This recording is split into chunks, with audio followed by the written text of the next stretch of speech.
ഞാൻ എൻ്റെ കൺസെപ്റ്റിലെ ഡെവലപ്മെൻ്റ് എന്ന് പറഞ്ഞാൽ ഒരു പ്രദേശത്ത് ഡെവലപ്മെൻറ്റ് വന്നെന്ന് പറഞ്ഞാൽ കുറേ മൾട്ടി സ്റ്റോറേഡ് ബിൽഡിങ്ങും കുറേ വില്ലാസും എന്നിട്ട് നമ്മൾ മാനം മുട്ടി ഇത് എന്താണ് എന്ന് നോക്കി നിൽക്കുന്ന ഒന്നല്ല വികസനം.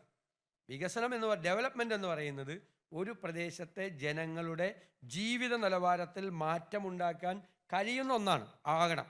അപ്പോൾ ഈ കാലഘട്ടം കൂടി നമ്മൾ പഠിച്ചുകൊണ്ട് വേണം ചെയ്യാൻ. അതുകൊണ്ടാണ് കേരളയിൽ ഞങ്ങൾ എതിർത്തത്. അതുകൊണ്ടാണ് ഞങ്ങളൊരു വളരെ ഡീറ്റെയിൽ ആയിട്ടുള്ളൊരു സ്റ്റഡി നടത്തി. റെയിൽവേ എക്സ്പേർട്സ് ആയിട്ട്, എൻവയൺമെൻറ്റൽ എക്സ്പേർട്സ് ആയിട്ട്, ഫിനാൻഷ്യൽ എക്സ്പേർട്സ് ആയിട്ട് വലിയ ചർച്ച നടത്തി 1 വീക്ക്. അപ്പം ഞങ്ങൾ നോക്കിയപ്പോൾ DPR സ്റ്റഡി ചെയ്തപ്പോൾ 300 കിലോമീറ്റർ 30 അടി ഉയരത്തിലെ എംബാങ്ക്മെൻ്റാണ്. 200 കിലോമീറ്റർ നീളത്തിൽ 2 സൈഡിലും 10 അടി ഉയരത്തിൽ മതിലാണ്. കേരളത്തിൻ്റെ ജോഗ്രഫി എന്താണ്? സ്ലോപ്പാണ്.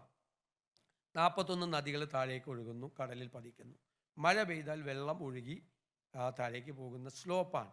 ഈ 300 കിലോമീറ്റർ 30 അടി ഉയരത്തിൽ എംബാങ്ക്മെൻറ്റ് കെട്ടിയാൽ അത് ഒരു എൻവയൺമെൻറ്റൽ ഡിസാസ്റ്റർ ആയിരിക്കും. പിന്നെ ഇപ്പുറത്തൊരു ഗുണമുണ്ട്. 200 കിലോമീറ്റർ 2 സൈഡിലും 10 അടി ഉയരത്തിൽ മതിൽ കെട്ടിയ ഒരു ഗുണമുണ്ട്. എന്താ അറിയാം? ട്രെയിനും ഓടിക്കാം, മറ്റേ മൺസൂൺ വരുമ്പോൾ ബോട്ട് ഓടിക്കാൻ പറ്റും. അതാണ്. അതുകൊണ്ട് ഞങ്ങൾ അതിനെ ശക്തിയായിട്ട് എതിർത്തു. ഇപ്പം എല്ലാവരും എഗ്രി ചെയ്തു.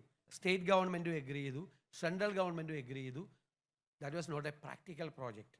നമ്മൾ ഈ DPR എന്ന് പറയുന്നത്, ഡീറ്റെയിൽ പ്രോജക്റ്റ് റിപ്പോർട്ട് എന്ന് പറയുന്നത് തട്ടിക്കൂട്ടാകരുത്.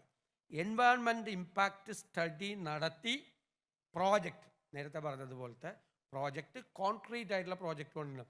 അതിൻ്റെ അർത്ഥം അതിവേഗ റെയിൽ വേണ്ടാന്നല്ല. അതിവേഗ റെയിലിനും വേറെ ഒരുപാട് സാധ്യതകളുണ്ട്. വളവുകൾ 600-ലധികം വളവുകളുണ്ട്. ആ വളവുകൾ നിവർത്തി നിലവിലുള്ള റെയിലിൻ്റെ ഇതോടുകൂടി എൻവയൺമെൻറ്റ് ഇമ്പാക്റ്റ് ഒന്നും ഇല്ലാത്ത രീതിയിൽ നമുക്ക് കൊണ്ടുവരാനുള്ള പ്ലാൻ ഉണ്ട്. അതിനുള്ള സിസ്റ്റം എഞ്ചിനീയറിംഗ് മികവൊക്കെ ഉള്ള രാജ്യമല്ല ഇന്ത്യ. വരട്ടെ, പുതിയ പ്രോജക്റ്റ് വരട്ടെ.